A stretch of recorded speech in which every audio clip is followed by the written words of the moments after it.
Private limited bank के पास जाती है और 1 करोड़ का लोन उठाती है। अब कुछ महीने बाद जब बैंक को रीपेमेंट करने की बारी आती है तो वो अपने हाथ खड़े कर देती है एंड बोलती है कि हमारे आर्टिकल्स में तो क्लियरली लिखा था कि 50 लाख के ऊपर का अगर लोन होगा तो उसको बोर्ड रेजोल्यूशन के थ्रू ही लिया जा सकता है।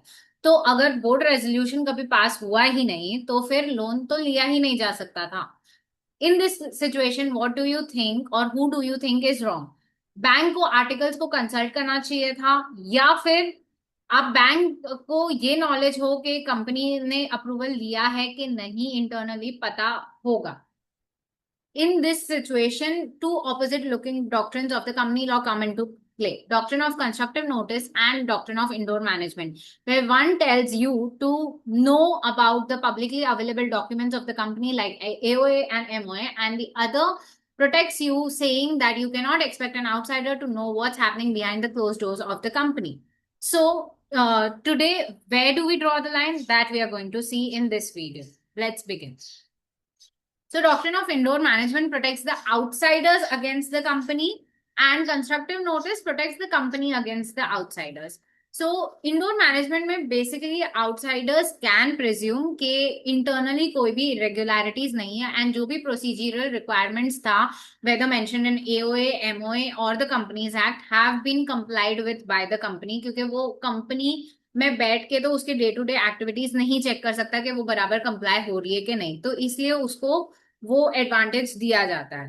Constructive notice on the other hand tells the outsiders to be aware of the AOA and MOA of the company, क्योंकि ये दोनों भी डॉक्यूमेंट्स पब्लिकली अवेलेबल होते हैं by paying a nominal amount of fee like ₹50 for LLP and ₹100 for company.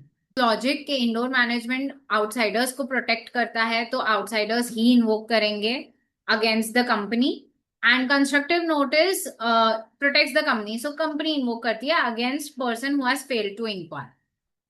Now, doctrine of indoor management is also known as the Turcon rule, which is 150 years old concept, and it came into being because of this case law Royal British Bank versus Turcon.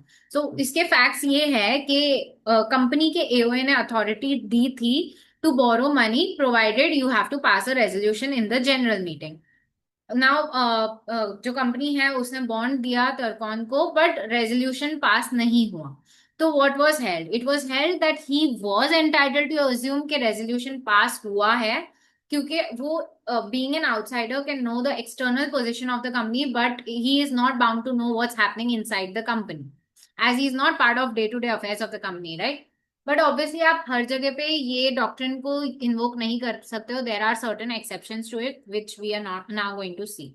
One is outsider had knowledge of irregularity. Now, if I know specifically कि company में कोई special resolution pass नहीं हुआ है, उसके बावजूद भी मैं अगर जाके लेंड कर रही हूँ मनी या बोरो कर रही हूँ मनी, प्रोवाइडेड हम अगर टर्कॉन रूल वाले एग्जाम्पल को कैरी फॉरवर्ड करें तो यहाँ पे आउटसाइडर की गलती है, and he can not claim under doctrine of indoor management because he had the knowledge already, right? दूसरा, did not check MOA and AOA, and every outsider is bound to know the MOA and AOA of the company as they are public documents of the company. This we have already spoken about. फिर उसके बाद forgery हुई है या फिर any activity which is void या illegal अब initiate. For example, अगर एक चेक पे दो डायरेक्टर्स की साइन लगती है for a company to issue cheque, and कोई भी कंपनी का बंदा या फिर कंपनी सेक्रेटरी या any person from the company forges the signatures of the directors on that check, then वहां पे आप ये नहीं बोल सकते हो, जो भी चेक रेसिपिएंट है वो ये नहीं बोल सकता है कि मुझे डॉक्ट्रिन ऑफ इंडोर मैनेजमेंट में कवर करो. रीजन बीइंग, यहाँ पे सिग्नेचर्स फॉर्ज हुई है, डायरेक्टर्स ने कभी कंसेंट दिया ही नहीं था, सो ये इलीगल एक्टिविटी है, तो ये इंडोर मैनेजमेंट में फॉल नहीं होती.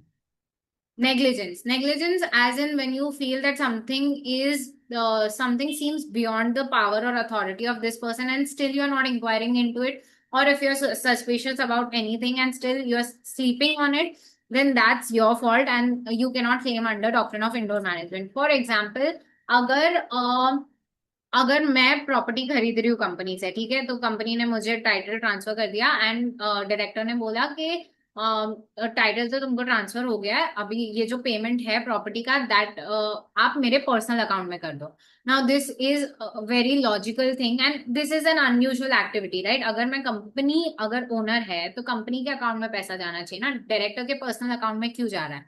सो यहाँ पे I should make necessary measures and make necessary enquiries to know कि ये पर्सनल अकाउंट में जा रहा है, ये बराबर प्रोसीजर से हो रहा है, उसके पास बराबर अथॉरिटी है कि नहीं, does company know about this और not, because this is not which happens in regular course of business, right?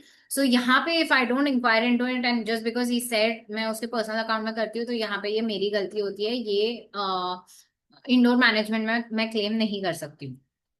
फिर उसके बाद दूसरा ये है कि आपको ये प्रॉब्लम नहीं है या ये आपका क्वेश्चन नहीं है कि ये अपना पावर एक्सीड कर रहा है, बट ये क्वेश्चन है कि ये एजेंट भी है कि नहीं है कंपनी में। सो अगर उसकी जो एजेंसी है उसके एग्जिस्टेंस पे ही आपको डाउट है तो वो भी इंडोर मैनेजमेंट में नहीं फॉल होता है। दूसरा ये है कि कोई भी अगर company, for example company can sell properties but provided वो ये एक्टिविटी पहले करती है, तो कोई भी प्री कंडीशन अगर होता है उसके बिना कंपनी वो एक्टिविटी नहीं कर सकती है और वो कर देती है, तो वहां पे भी इंडोर मैनेजमेंट नहीं आता है because act he ultra vires हो गया है।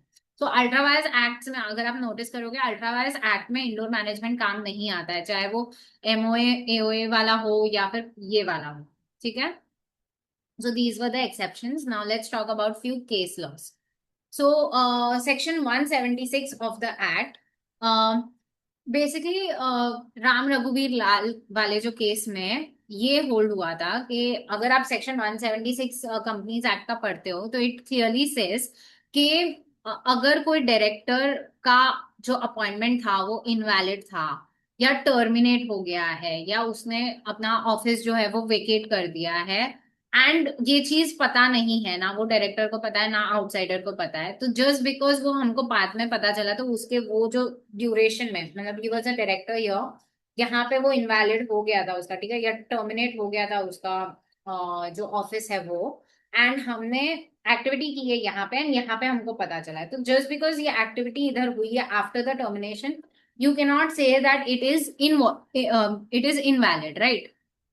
वो एक्टिविटी को वैलिड माना जाएगा प्रोवाइडेड एक ही केस में उसको इनवैलिड माना जाएगा where you already had the knowledge कि ये जो अपॉइंटमेंट है वो इनवैलिड था या टर्मिनेटेड था। So before the knowledge it will be treated as valid. Second case law is Mahoney वाला, तो यहाँ पे ये है कि अगर कोई भी एक्टिविटी है जो कंपनी ने की है which is beyond the powers of the company या फिर जो अथॉरिटी ऑफ डायरेक्टर है उसके लिमिट्स के भी बाहर है, तो यहाँ पे कोई राइट अक्वायर नहीं हो सकती है अगर क्योंकि ऑब्वियसली एमओए में क्या लिखा है, एओए में क्या अथॉरिटी दी है वो आउटसाइडर को पता होना चाहिए, right? So if you know the exceeding their authorities तो फिर वहां पे आपको राइट क्लेम आप नहीं कर सकते हो। The third case is Kotla Venkata Swamy. So यहाँ पे ऐसा हुआ था कि एओए में ऐसा लिखा हुआ था कि it has to the documents have to be signed by managing director, secretary and working director. Now company entered into a mortgage deed जो सिर्फ एमडी जो सिर्फ वर्किंग डायरेक्टर और सेक्रेटरी ने साइन की थी, एमडी ने साइन नहीं की थी, तो यहाँ पे मॉर्गेज डीड ही इनवैलिड हो गई बिकॉज बेसिक एओए में जो लिखा था वो रिक्वायरमेंट फॉल नहीं हुआ है, तो ये एक्टिविटी ही इनवैलिड हो। Now let's look at the past year questions. जून 2024 में ये क्वेश्चन आया था, 5 मार्क्स का था and it is a pretty much direct question. Explain the concept of indoor management with exception of forgery and negligence as per the provisions of companies act 2013। बहुत ही direct है, इसमें आपको चार चीजें एड्रेस करनी है। एक तो इंडोर मैनेजमेंट क्या होता है वो, एक्सेप्शंस क्या है इंडोर मैनेजमेंट के, और forgery, negligence. So basically, this is how we are going to answer the question. First, we are going to explain the doctrine of indoor management. उसके बाद आप सिर्फ लिस्ट करोगे एक्सेप्शंस टू द डॉक्ट्रिन, क्योंकि उन्होंने exceptions मांगे नहीं है सारे के सारे, राइट? उन्होंने सिर्फ फॉर्जरी और नेग्लिजेंस पे फोकस किया है। सो इसीलिए you are going to list down, sorry, you are going to list down the exceptions, and क्योंकि उन्होंने फॉर्जरी और नेग्लिजेंस को स्पेसिफिकली मांगा है तो आप ये दोनों पे इलैबोरेट करोगे। So this is how you are going to write your answer. Now, these were the things that we covered in today's video. हमने पहले तो देखा कि इंडोर मैनेजमेंट और कंस्ट्रक्टिव नोटिस में क्या डिफरेंस है। फिर तरकौंद रूल उसको क्यों बोलते हैं वो देखा हमने, एंड उस केस में क्या हुआ था। फिर राम रघुवीर लाल वाला केस देखा, मोहनी वाला केस देखा, कोटला वेंकटा स्वामी वाला केस देखा, एंड एक्सेप्शंस देखे through the doctrine of indoor management. I hope this video helps you and it cleared your concept, and it showed you the clear difference between indoor management and constructive notice. In case if you have any doubts, you can let me know in the comments and I'll address them. And till then, I'll see you in the next one. Thank you so much.